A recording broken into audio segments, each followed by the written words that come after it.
Assalamualaikum warahmatullahi wabarakatuh.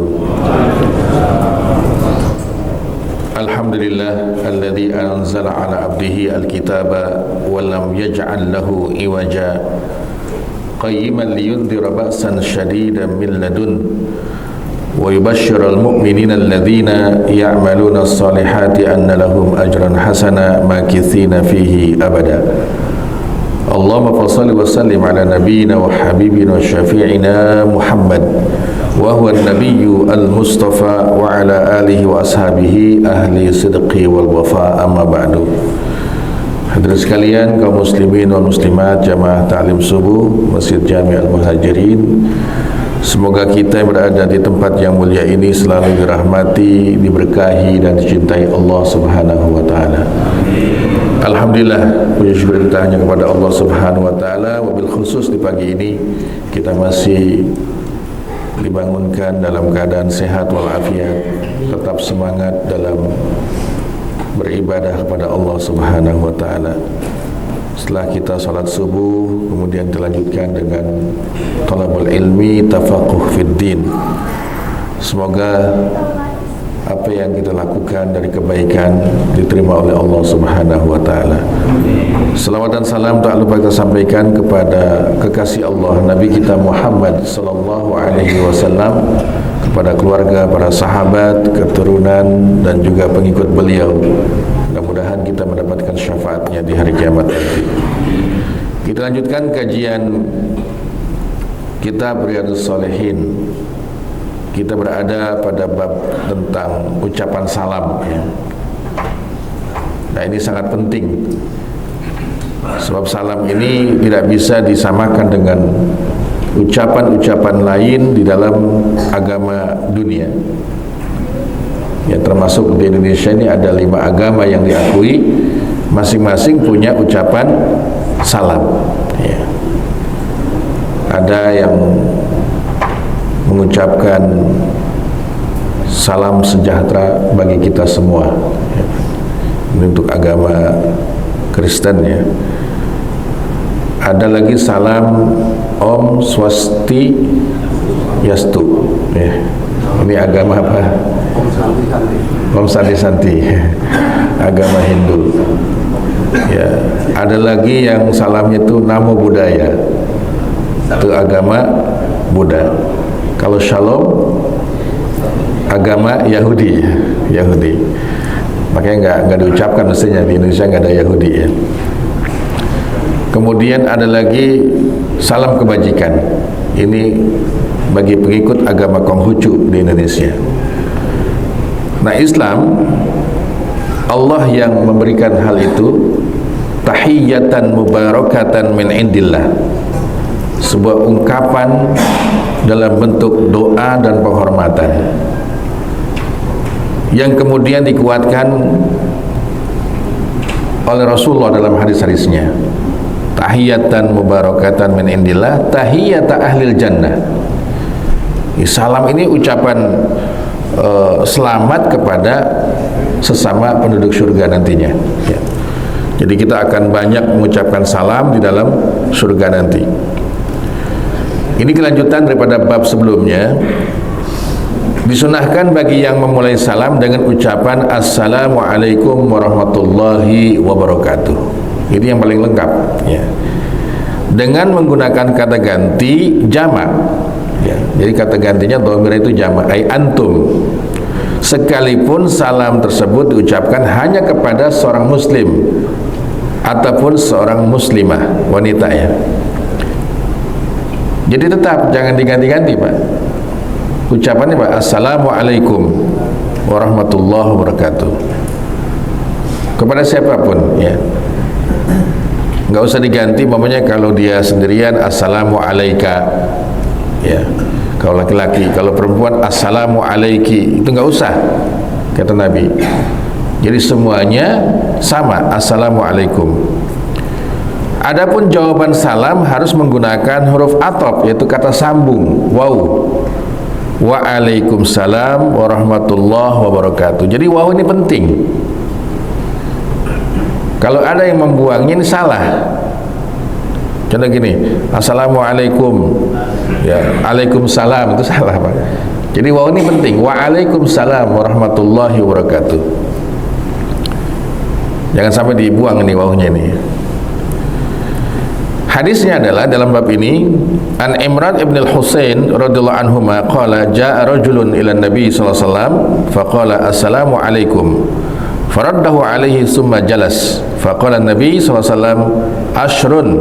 Summa jaa akharu faqala assalamu alaikum warahmatullahi faradda alaihi fajalasa. Faqala ishruna. Summa jaa akharun faqala assalamu alaikum warahmatullahi wabarakatuh. Faradda alaihi fajalasa faqala salasun. Rawahu Abu Daud wa Tirmidzi wa qala hadza hadisun hasan. Hadis ini menggambarkan 3 orang sahabat yang datang ya menghadap Nabi SAW dengan ucapan salam yang beda-beda. Yang satu ini sangat minimalis nih ya. Assalamualaikum pada Nabi, assalamualaikum.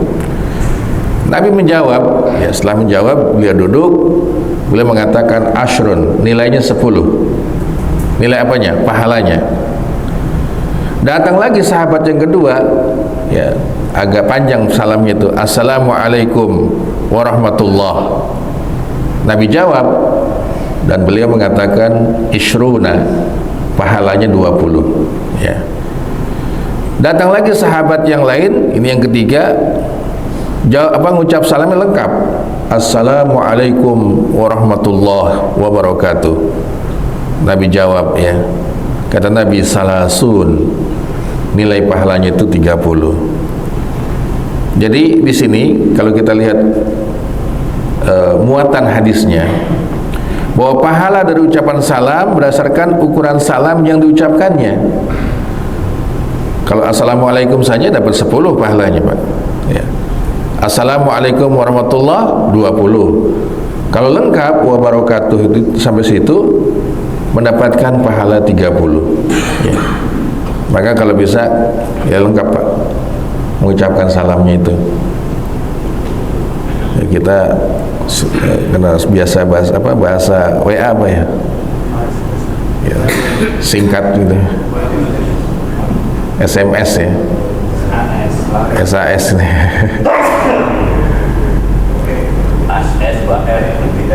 Ini kalau ngucap salamnya secara tertulis Pak ya, itu gimana jawabnya ya?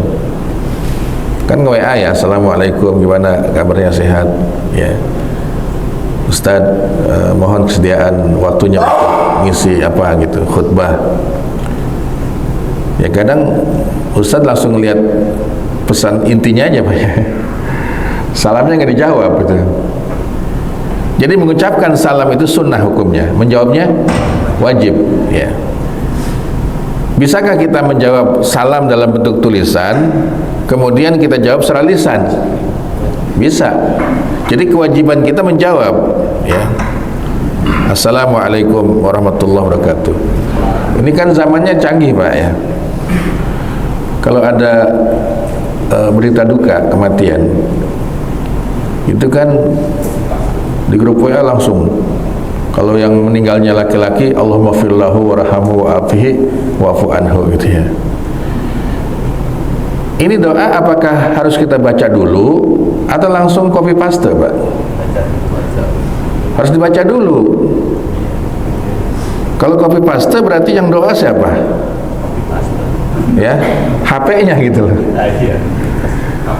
Jadi kita baca dulu baru kita send, kita kirim gitu. Allahumma firlahu warhamhu wa'afihi wa'fu anhu ya. Sama dengan kalimat innalillahi wa inna ilaihi raji'un, jangan cuma bahasa tulisan, kita ucapkan dulu. Ini fikih entertainment, mestinya ya sudah mulai ya kita pahami kemajuan teknologi ini ya. Jadi salam ini baik itu bahasa lisan ataupun tulisan wajib kita jawab, dan jawabannya kalau bisa lengkap, waalaikumsalam warahmatullahi wabarakatuh. Wa an Aisyah radhiyallahu anha qalat qala li Rasulullah sallallahu alaihi wasallam hadza Jibrilu yaqra'u alayki assalam. Qalat qultu wa alaihi salam wa rahmatullahi wa barakatuh. Hadis muttafaqun alaih. Jadi Aisyah disampaikan oleh Nabi SAW, ya Aisyah, ini malaikat Jibril alaihissalam, dia membacakan atau mengucapkan kepadamu salam, ya. Ketika Nabi menyampaikan begitu, langsung Aisyah menjawabnya, wa alaihi salam wa rahmatullahi wa barakatuh. Nah, hadis ini ada kemungkinan, Pak, ya, ada kemungkinan makhluk gaib itu mengucapkan salam. Mungkin kita lagi sendirian di rumah, Pak, ya, kok ada suara yang ngucap salam, ini siapa ini gitu ya. Ya mungkin jin Islam kali ya. Nggak mungkin malaikat datang, Pak, ya. Apa malaikat yang datang ke rumah kita? Jadi hadis di atas ini menjelaskan keutamaan Aisyah, sampai malaikat saja mengucapkan salam.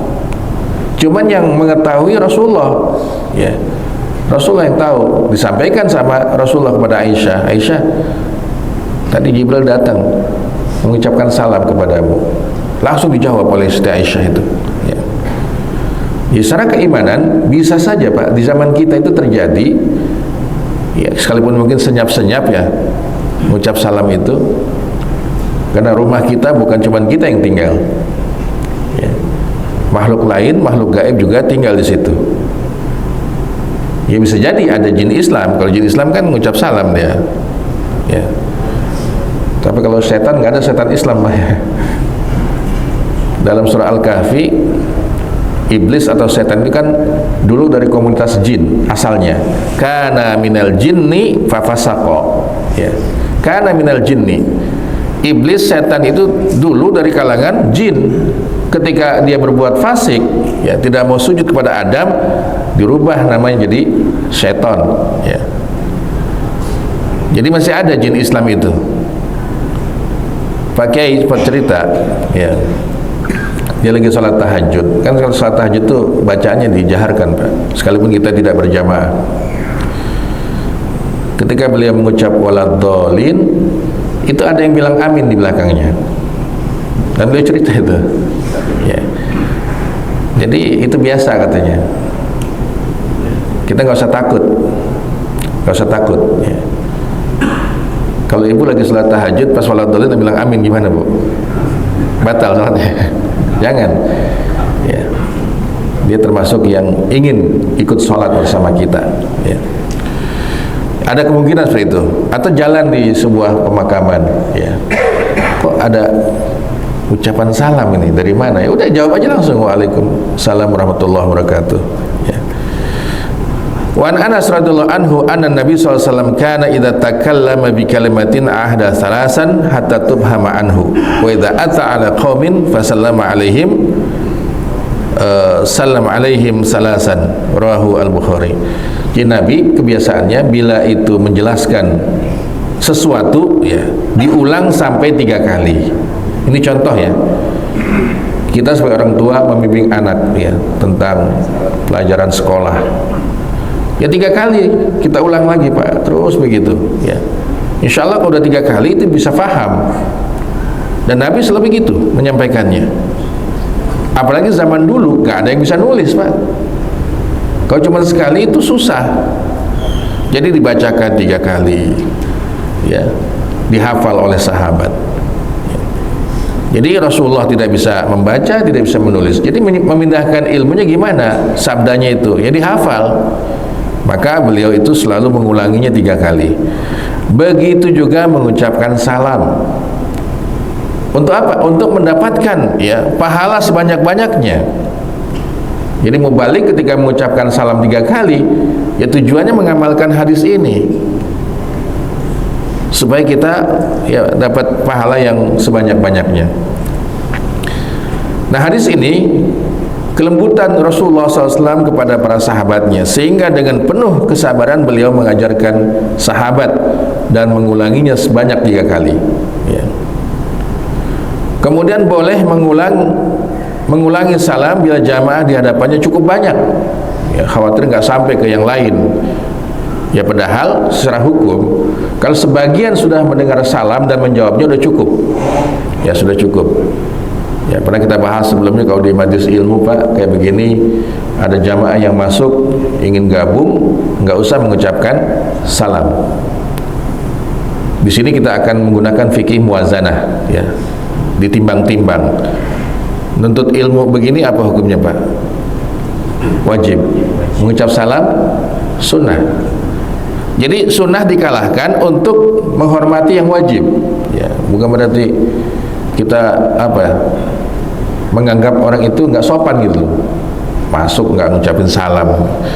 Justru yang paham dia, ini lagi nuntut ilmu, thalabul ilmi, hukumnya wajib. Mengucapkan salam adalah sunnah. Ya. Nah ini secara fikih harus dipahami juga. Ya, salam ini bisa dijawab dengan sebagian. Kalau itu sama-sama satu orang, yaitu hukumnya fardu ain menjawabnya. Kalau itu jamaah, maka pindah hukumnya menjadi fardu kifayah. Ketika kita sedang duduk nih, ya, sedang duduk, ada yang ucapin salam, sebagian kita menjawab, sebagian lain tidak, maka yang lain tidak dosa. Kenapa? Ini pindah hukumnya menjadi fardu kifayah. Ya, jawaban salam itu. Di hadis yang ketiga ini dalam bab ini, wa anil Miqdad radhiyallahu anhu fi hadisin tawil, ya, hadis yang panjang nih, maka diringkas hadisnya.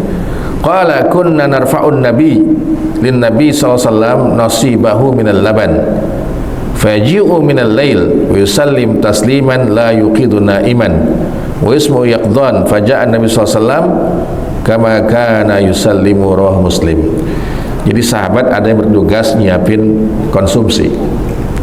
Sebagian sahabat ya karena sudah malam, ada yang sedang tidur lelap, sebagian masih ada yang melek Pak, terjaga.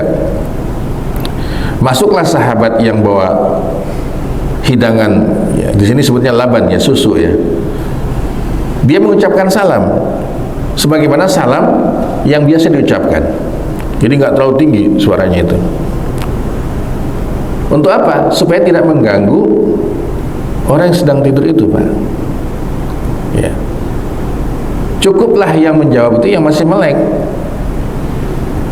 Ketika beliau masuk, tiba-tiba Nabi juga datang, dan beliau masuk mengucapkan salam dengan intonasi yang sama. Ya. Jangan terlalu tinggi Pak mengucapkan salam itu, ya. Biasa aja gitu. Ya. Yang menjawab alhamdulillah, yang tidak juga tidak mengapa karena sedang tidur lelap dia, istirahat, ya. Mungkin ini salamnya orang itikaf kali Pak, ya. Itikaf dia baru masuk tengah malam gitu, ya. Masih ada yang tilawah, udah ada yang istirahat, gitu. Nah itu tetap salamnya ya biasa aja, ya. Secara etika seperti itu. Jadi diperbolehkan mengucapkan salam kepada orang yang sedang tidur dan di sampingnya masih ada yang terjaga atau melek, ya. Dan hadis berikutnya ini dari Asma binti Yazid radhiyallahu anha. Rasulullah ya lewat di masjid Nabawi, ya. Wa usbatun minan nisa'i qu'ud, dan sekelompok wanita itu sedang duduk-duduk, ya. Fa'al wa biyadihi bitaslim, beliau mengisyaratkan dengan tangannya, kemudian ya diikuti dengan ucapan salam, ya. Memang kalau di kebiasaan orang Arab gini Pak, angkat tangan, ya, begini salamnya kalau dari jauh, ya, tapi mulutnya ngucap gitu, ya. Angkat tangan gitu, isyarat assalamualaikum gitu biasanya. Itu diperbolehkan kalau jaraknya jauh. Tapi kalau dekat nggak boleh. Dekat bahkan kita ngucapin salam itu pakai isyarat itu, assalamualaikum. Takut yang jawab nanti itu. Kiranya mau dipukul gitu. Kalau jauh boleh, assalamualaikum gitu, itu boleh. Nah, ini merupakan sunnah, ya. Nanti yang jauh juga begitu Pak. Ya karena jauh, jadi dia angkat tangan lagi mengucapkan waalaikumsalam warahmatullahi wabarakatuh. Jadi boleh mengucapkan salam dengan dibantu bahasa isyarat ketika itu saling berjauhan. Adapun bila jarak dekat maka tidak dibenarkan dalam agama, karena hal itu merupakan perbuatan orang-orang non-muslim, ya. Diperbolehkan bagi Nabi SAW mengucapkan salam kepada para wanita karena beliau adalah orang yang maksum, terjaga dari dosa dan fitnah, ya. Adapun selain Nabi, bila tidak bisa bebas dari fitnah, maka sebaiknya tidak usah mengucapkan salam, ya. Ini sangat subjektif, ya, dan sangat relatif, gitu. Ini bapak lewat nih sendirian nih, ibu-ibu lagi pada kumpul. Bapak yang paling tahu, ini kalau saya ngucap salam timbul fitnah enggak? Oh enggak, ya udah, assalamualaikum. Lagi yang jalan tuh aki-aki gitu. Udah tua gitu ya, nggak mungkin ada fitnah gitu kan. Boleh. Yang kedua, jumlah wanita itu banyak gitu loh. Makanya bab musafahah saja, bab salaman, ya, bersalaman, berjabatan tangan. Ketika Erdogan itu salaman sama seorang ibu yang sudah lansia, ya, dan diciumnya tangan si ibu itu, ini secara fikih, Pak, bukan berarti ini pemikiran out of the box, bukan, ya. Memang fikih itu mengikuti. Fitnah itu kan kalau ini masih muda, ini masih muda kan itu, ya. Kalau ini tua, ini muda, ya udah beda itu fikihnya. Nah, kalau jumlahnya dia banyak, ini sedikit, nggak fitnah. Jadi ukuran fitnah itu ya kita yang tahu, ya, dengan secara kebiasaan gitu, ya. Ini menimbulkan fitnah nggak? Kalau nggak, boleh ngucapin salam. Kalau menimbulkan fitnah, nggak usah salam gitu. Sebaiknya nggak usah mengucapkan salam, ya.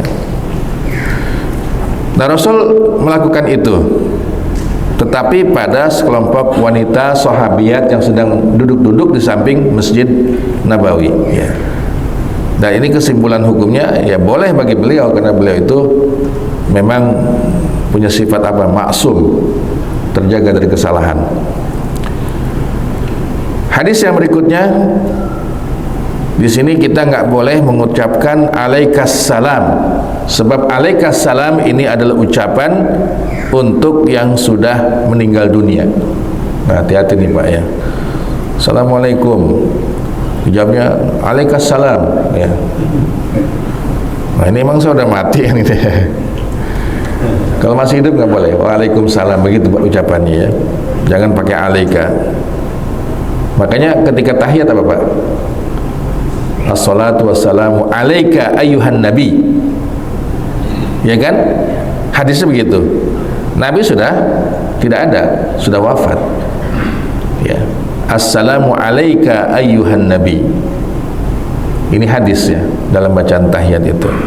Makanya kalau kita membacanya sebagai jawaban kepada yang hidup, ini tidak tepat, ya, hadis ini. Kemudian bab yang berikutnya, ini masih bab salam, ya. Adab mengucapkan salam, etikanya. Kondisi kita beda-beda. Ada yang sedang berkendaraan, ada yang jalan kaki, ya. Ada yang sedang duduk, ada yang jumlahnya sedikit, ada yang banyak, begitu.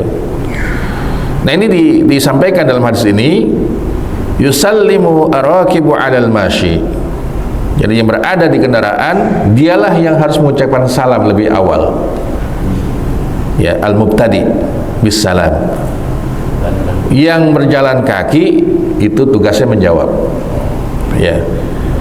Wal mashi 'alal qa'id. Ada yang jalan kaki, ya, kita ketemu orang sedang duduk, jangan yang duduk ngucapin salam, yang jalan kaki, yang lewat, ya. Assalamualaikum, kan gitu. Emang yang paling enak Pak, assalamualaikum aja Pak, singkat, tapi pahala sedikit, ya. Kalau dibilangnya assalamualaikum warahmatullahi wabarakatuh, ini kepanjangan katanya, ya. Nah, itu adabnya. Kemudian wal qalil alal katsir, yang jumlahnya sedikit mengucapkan salam kepada yang banyak, ya. Datang bertiga Pak, masuk ke majelis, ke masjid, dalam banyak jamaah, ya, dia ngucapin salam. Kenapa? Jumlahnya lebih sedikit, ya. Ini etika yang dijaga oleh kita, ya, dalam hadis ini. Tujuannya apa sih Pak? Tujuannya untuk menjaga sifat tawadhu. Ya, kita itu punya sifat ya rendah hati ya. Tawadhu itu tidak sombong. Ketika yang mengucapin itu orang yang berjalan kaki kepada yang berkendaraan, ya Pak ya, ini ada kesannya sombong gitu loh.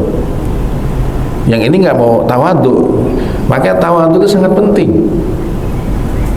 Salam bukan sebatas doa, tetapi mendatangkan cinta, mendatangkan kasih sayang.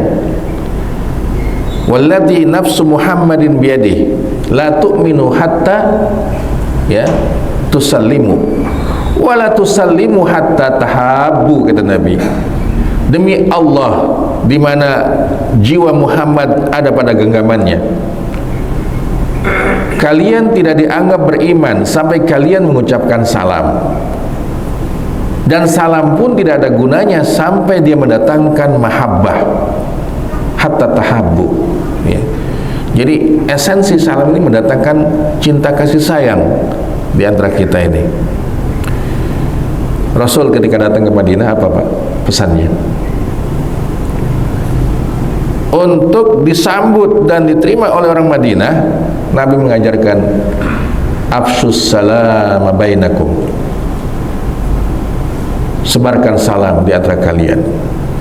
Wasilul arham, yang kedua apa? Sambung silaturahim. Wa qumul laila wan nasu niyam, lakukan salat malam sedangkan orang lain sedang tidur lelap.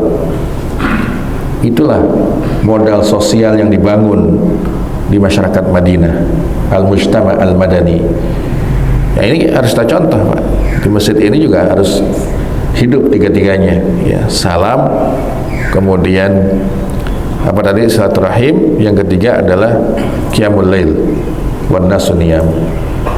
Ada satu lagi mungkin Pak ya tambahannya, to'am, makanan kan ya, konsumsi ya. Kalau sudah makan sama-sama udah enak itu ya. Insyaallah pada taklim nanti ya, yang dimakan di tempat ada, yang dibawa pulang juga ada gitu Pak. To'am itu penting. Sahabat bertanya Rasulullah, kalau orang itu pulang haji dan hajinya haji yang diterima oleh Allah, hajjan mabrur, apa tandanya? Ketika pulang haji dia banyak mengucapkan salam, ketika pulang haji dia banyak silaturahim, dan ketika pulang haji dia it'amut ta'am, ngasih makan. Ya kadang ada di jamaah kita itu Pak, tasyakurannya pas pulang haji ya, dia ngundang jamaah masjid tetangga untuk ya makan-makan di rumahnya. Acara apa Pak? Ini tasyakuran saya pulang haji ya. Itu bagus karena ngasih makan intinya ya. Coba Pak, sanksi-sanksi dalam fikih itu umumnya ngasih makan, umumnya fidyah. Ibu tidak bisa puasa Ramadan, bapak nggak bisa puasa Ramadan karena sudah lemah fisiknya. Fidyah, ngasih makan.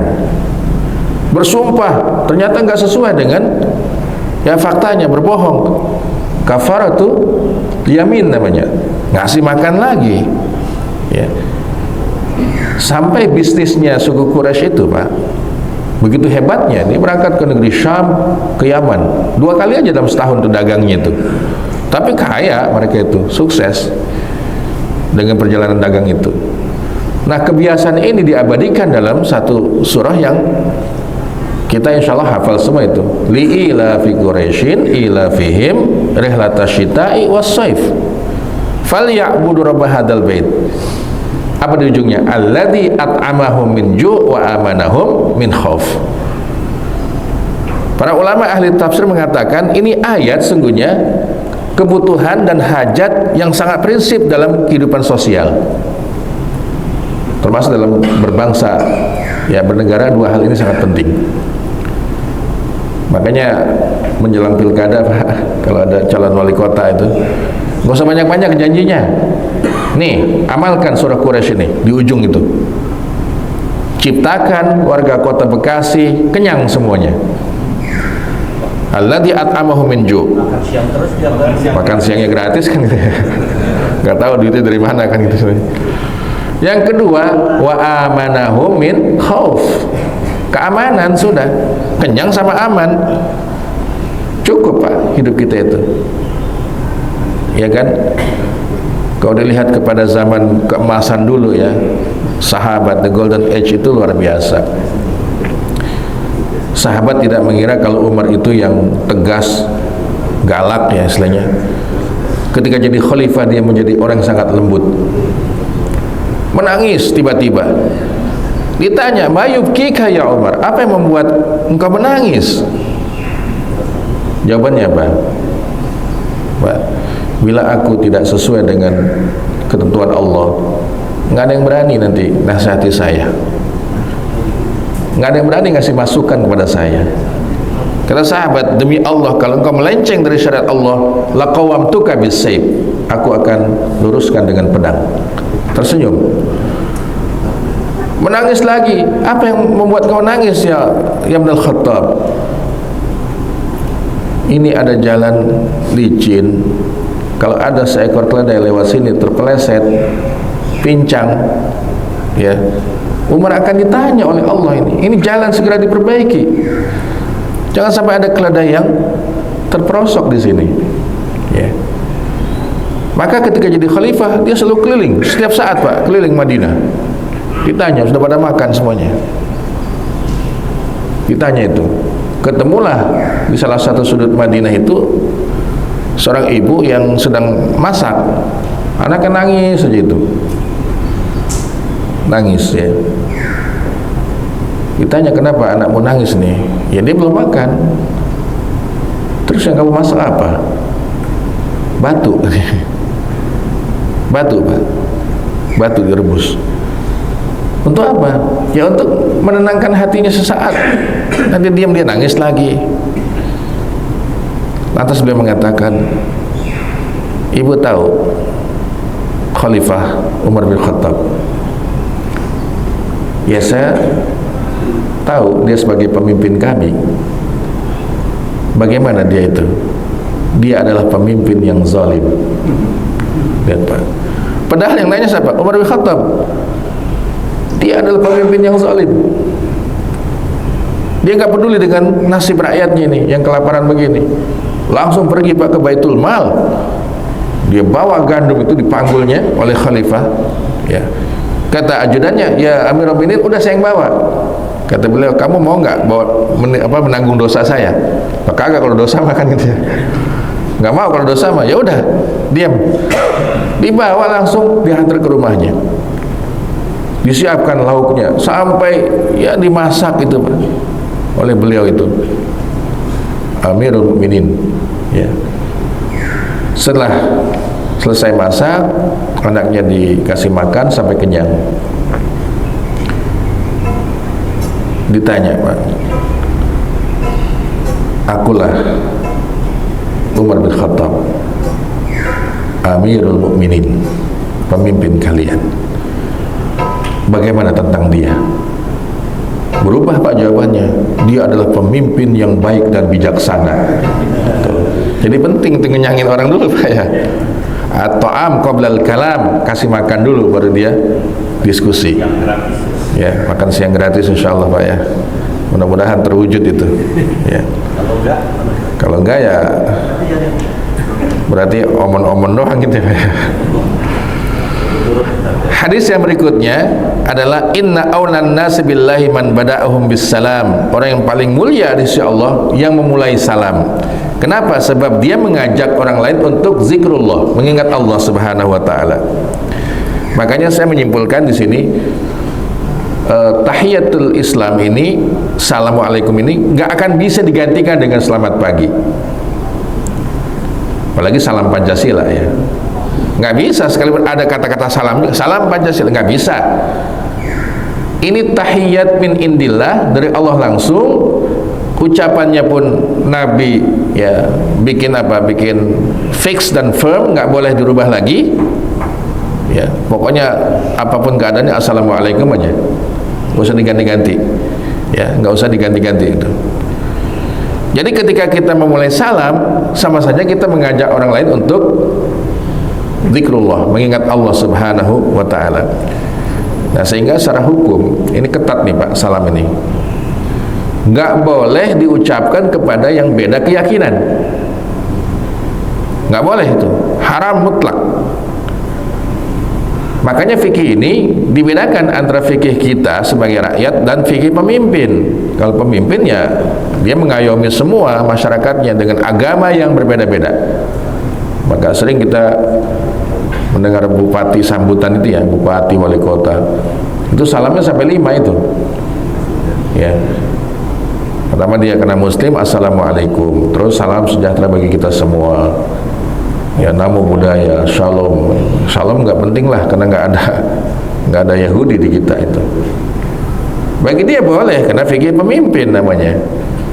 Kalau kita bukan siapa-siapa, rakyat biasa ya, mungkin Pak RW kali kalaupun di lingkungan lagi halal bihalal ya mohon maaf, mungkin di lingkungan ada juga yang beda keyakinan. Fikihnya ya boleh bagi seorang pemimpin itu. Kita ketika tidak diperlukan nggak usah Pak, nggak usah. Kenapa? Salam ini nggak bisa disamakan dengan ucapan salam di agama lain. Ini doa keselamatan untuk di dunia ataupun di akhirat kelak ya. Makanya khusus itu ya, mungkin bapak yang ada di perusahaan ya, bosnya orang Jepang, agamanya apa? Shinto ya, karena dia di Indonesia dia tahu ini muslim ya, assalamualaikum gitu ya, nggak usah dijawab Pak. Kalau ingin dijawab sama ya, waalaikumsalam warahmatullahi wabarakatuh ya, beriman dulu kepada Allah subhanahu wa ta'ala. Jadi jawab apa? Alaikum aja, assalamualaikum, waalaikum gitu dah, jangan dilanjut. Waalaikumsalam udah salah itu, tapi waalaikum saja bisa, itu bisa. Dan sempat dijadikan ejekan oleh orang Yahudi di Madinah. Ketemu Nabi Muhammad, Assalamualaikum ya Muhammad ya, Assalamualaikum ya Muhammad ya. Sam itu celaka maknanya. Dibalas lagi oleh Nabi, Assalamualaikum, kamu yang celaka. Nah, ini kena doa yang baik ya, harus diucapkan dengan penuh ya, apa namanya, keyakinan. Bahkan ini bukan hanya untuk orang yang hidup Pak, yang meninggal pun tetap kita disunahkan mengucapkan salam lewat pemakaman ya. Sekalipun kita berada di dalam mobil ya Pak, jalan tuh pelan-pelan karena tahu kita itu adalah pemakaman kaum muslimin. Assalamualaikum ya ahlal kubur minal muslimin wal muslimat wal mu'minina wal mu'minat, antum sabiquna wa nahnu bikum insyaallahu lahiqun.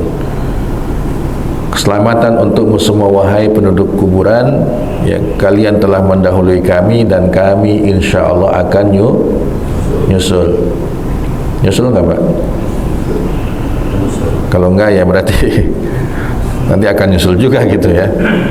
Ini kan mengingatkan Pak, ketika dibahas salam kita kepada al-amwat yang sudah meninggal dunia, apakah wasala assalam ilaihim, sampai enggak kepada yang berada di alam barzah itu Pak? Kata Rasulullah sampai Pak. Karena ada barzah, ada batas di situ yang nggak bisa tembus, jawabannya tidak akan pernah sampai ke kita sebagai penduduk dunia ini. Dan saya yakin kita pun nggak ada yang mau Pak, satu makam begitu jawab salam semua kedengaran sama kita, tapi besok nggak lewat lagi ternyata dijawab juga salam saya itu ya. Itu penting karena Nabi mencontohkan ya. Ya sungguhnya kalau bahasa Quran, yang ada di alam barzah itu tidak mati, balhum hayawan, mereka itu hidup katanya. Balhum hayawan kata Allah, hidup, cuman beda alam ya, beda alam ya. Nah inilah dengan sebab alam yang tidak bisa tembus ke alam dunia, akhirnya banyak mitos-mitos Pak. Lagi kalau dibikin film ya, ada sundal bolong gitu ya. Apalagi judulnya tuh Pak, film-film begitu tuh, kuntilanak gitu ya. Emang ada kuntilanak Pak? Mendinyungsang. Ini kan dikembangkan oleh mitos sungguhnya. Apakah arwahnya balik lagi ke rumah kita, ya ke rumah tempat tinggalnya, atau memang sudah kembali dia ke sana, ya ke alamnya? Yang ada itu Pak, kisah-kisah tentang teman yang melekat dalam tubuh. Apa namanya kalau bahasa agamanya? Qarin. Qarin itu sejenis setan yang mendampingi kita, melekat dalam tubuh kita. Jadi kalau ada kecelakaan di satu tempat, ada jeritan suara manusia, itu yang bisa kita pahami adalah qarinnya yang tertinggal di situ. Nggak lebih dari itu Pak ya. Nanti kalau ada penampakannya itu dari makhluk halus, tugas kita berta'awuz ya, membaca auzubillah. Kemudian pada bab yang berikutnya ini singkat-singkat semuanya.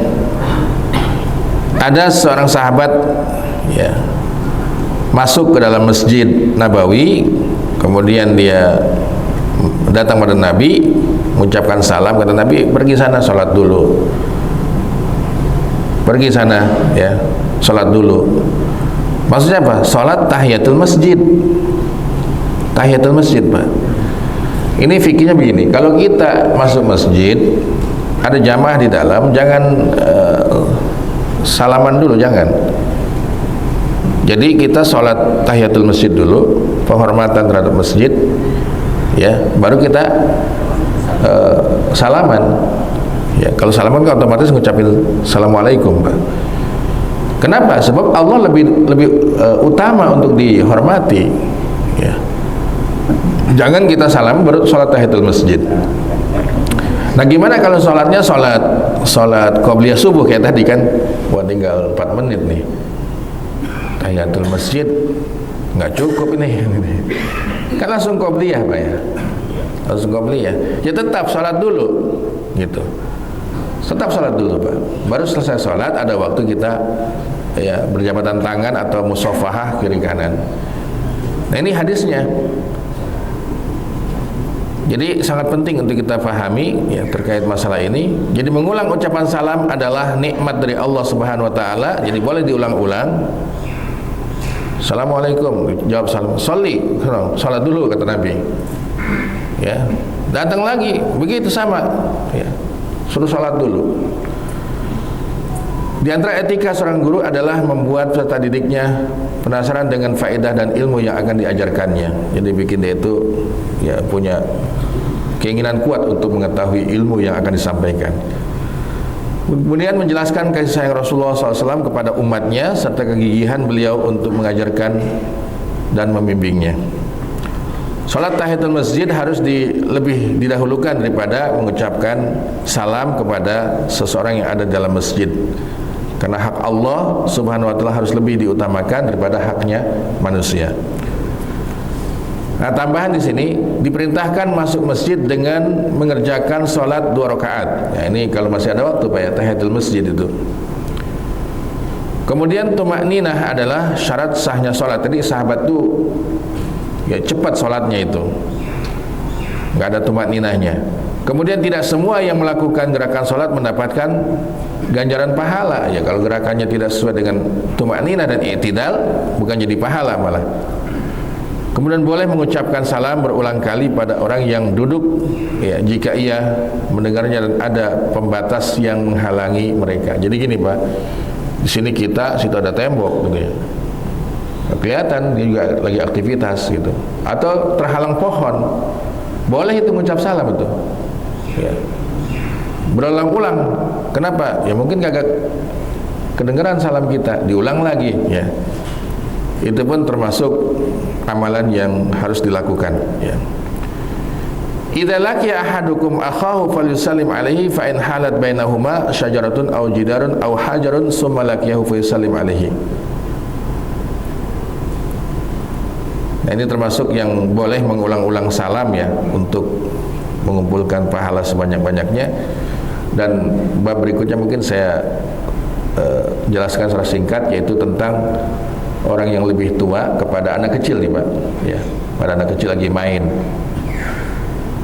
Kita ngucapin salam nih yang tua nih, Assalamualaikum, ya. Itu juga diperbolehkan. Apa niatnya? Mendidik anak-anak, ya, supaya paham bahwa ini kalimat yang sangat penting untuk diucapkan. Bab berikutnya itu tentang haram hukumnya mengucapkan salam kepada non-muslim. Ya, kepada non-muslim itu nggak boleh sama sekali.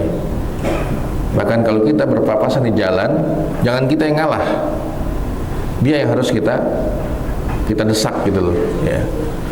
Itu salah satu hadisnya, tidak boleh mengucapkan salam. Kalau ketemu di jalan pun kita jangan yang ngasih dia keleluasaan di jalan itu. Ya, itu disinggung oleh Ibnu Taimiyah juga dalam kitabnya. Kemudian ketika kita meninggalkan majlis itu pun dianjurkan ya kita mengucapkan salam dan bermusafahah. Ya, makanya kalau melihat fikihnya yang utama ya Pak, pendapat itu kan ada kebiasaan nih di masjid tuh habis sholat ya, salam itu berjabatan tangan kiri kanan.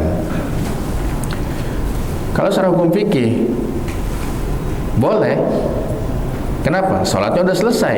Yang penting tidak beranggapan ini bagian dari sholat. Itu aja Pak. Tapi kalau dilihat abdolnya yang mana? Abdolnya nggak usah.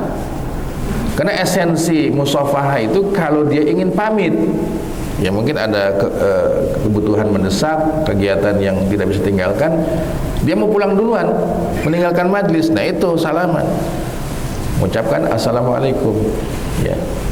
Nah ini ketika kita melihat mana pendapat yang lebih baik, ya itu yang kita ambil, ya. Karena bicara fikih nggak mungkin Pak, nggak ada perbedaan, nggak mungkin itu kalau ngaji fikih. Hukum salam saja ada fikihnya, ya. Fikihnya seperti apa itu yang harus kita pahami, ya. Jadi ini sangat penting, merupakan arahan dari Allah dan Rasulnya SAW terkait bab ini. Perbanyaklah, ya. Bahkan ada sunnah yang diperbolehkan. Kita itu keluar aja ninggalin rumah Pak. Mau ngapain Pak? Saya ingin memperbanyak ucapan salam kepada siapapun yang saya ketemu di jalan. Cuman jalan hanya kepengen apa? Memperbanyak ucapan salam. Ya, daripada di rumah diam aja gitu ya. Nggak dapat pahala. Udah saya mau jalan ah. Ya. Mau ngapain Pak? Ingin mengucap salam aja saya kan gitu. Itu pun termasuk ada dalam hadis Riyadhus Shalihin ini. Saya kira itu mungkin kajian kita pada pagi ini, kelanjutan dari pembahasan kitab Riyadhus Shalihin. Masih di bulan Syawal kita ini Pak ya. Masih Syawal. Masih. Taqabbal minna minkum siyamana wa siyamakum minal aidin wal faizin kullu amin wa antum bi khairin amin ya rabbal alamin. Bila ada yang ingin ditanyakan silakan Pak. Bila ada. Fadhal.